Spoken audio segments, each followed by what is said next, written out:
ভোর 4:30টার সময়তে এসির যে এনসিবি আছে সেখানে শর্ট সার্কিট হয়। শর্ট সার্কিট হওয়ার জন্য ওখানে একটা এনসিবি পুড়ে আগুন জ্বলতে শুরু করে। এবার সঙ্গে সঙ্গে নাইট গার্ড ওটা দেখে, নাইট গার্ড সঙ্গে সঙ্গে আরেকটা ছেলেকে ডাকে এবং আমাদের যে এক্সটিংগুইশগুলো থাকে ফায়ারের করা, সেগুলো সমস্ত ফাটিয়ে করতে শুরু করে। ততক্ষণে ইলেকট্রিক আগুন তার করেছে একজন, যে সঙ্গে সঙ্গে মেন আমাদের যে জাম্পার আছে সেটা নামিয়ে দেয়, হোটেলের বিল্ডিংয়ে কারেন্ট কাট আউট করে দেয় এবং তার আগে কি করে, তার আগে যে আমাদের কলিং বেল আছে, মানে ফায়ারের যে কলিং বেল আছে সেটা বাজিয়ে দেয়। সেটার জন্য রুমের লোক অ্যালার্ট হয়ে যায় এবং তারা বাইরে বেরোতে শুরু করে। এর ফলে দুর্ঘটনাটা বড় হয়ে গিয়েছে কীরকম, এই ধোঁয়া ওপর দিকে উঠতে শুরু, কিন্তু ওপরে যারা ছিল তাদের দম বন্ধ হয়ে অনেকের শ্বাসকষ্ট শুরু হয়, অনেকে রুমের মধ্যেই করে, অনেকের ছোট বাচ্চা আছে। পাশের হোটেল থেকে সঙ্গে সঙ্গে ফায়ারের কানেকশন নিয়ে এসে নেভানোর চেষ্টা করা হয়, কিন্তু কোনো কিছুতেই নিভছিল না। সরাসরি আপনাদের ঘটনাস্থলে নিয়ে যাই, আমাদের প্রতিনিধি পার্থপ্রতিম ঘোষ রয়েছেন আমাদের সঙ্গে। পার্থপ্রতিম, উদ্ধার কাজ কতদূর, একবার ছবিটা দেখতে চাইবো। ভিতরে যারা আটকে ছিলেন বার করা সম্ভব হয়েছে?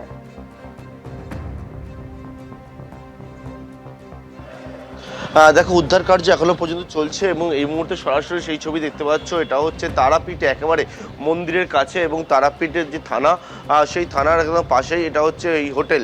এবং এই হোটেলে একেবারে ভোর রাত্রে যে অগ্নিকাণ্ডের ঘটনা ঘটে এবং সেই জায়গায় এসডিপিওর নেতৃত্বে বিশাল পুলিশ বাহিনী তারা রয়েছে। এখনো পর্যন্ত 4 জনের মৃত্যু হয়েছে, আরও 2 জনকে কিছুক্ষণ আগে সংজ্ঞাহীন অবস্থায় বের করে নিয়ে যাওয়া হয়েছে। এবং এই মুহূর্তে এই হচ্ছে সেই হোটেল দেখতে পাচ্ছ, যেটা হচ্ছে তারাপীঠ একেবারে মন্দির সংলগ্ন এই হোটেল, বিদেশিনী হোটেল।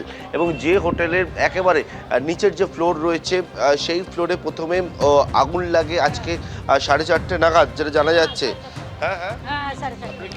আমি এই হোটেলে ছিলাম, 4 মঞ্জিলে ছিলাম।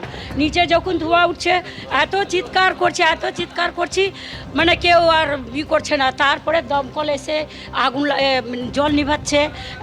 কি করে আপনারা? আমরা সবাই ওই পাশ দিয়ে আগুন নিভালো, তবে ওই পাশ দিয়ে নামলাম আমরা। সিঁড়ি দিয়ে? হ্যাঁ, সিঁড়ি দিয়ে নামলাম। হ্যাঁ হ্যাঁ হ্যাঁ হ্যাঁ, ওইদিকে চলেন, বলবো আসেন। আমরা সবাই বোম এসছি আমরা, বুঝলেন?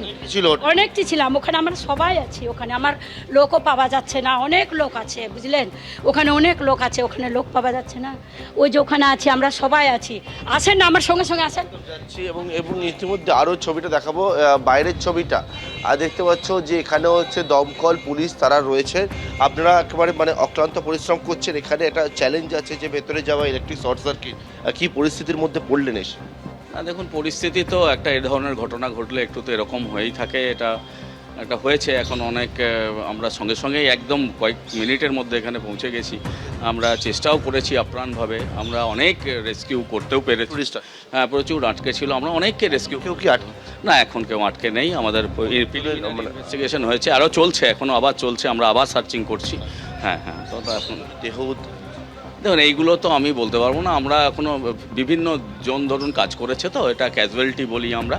তো কিছু আমরা হসপিটালাইজডও করেছি, এমনি তারা হসপিটালের পরে ছেড়েও দিয়েছে প্রাথমিক ট্রিটমেন্টের পরে 1-2 জনকে, যা শুনেছি আমি।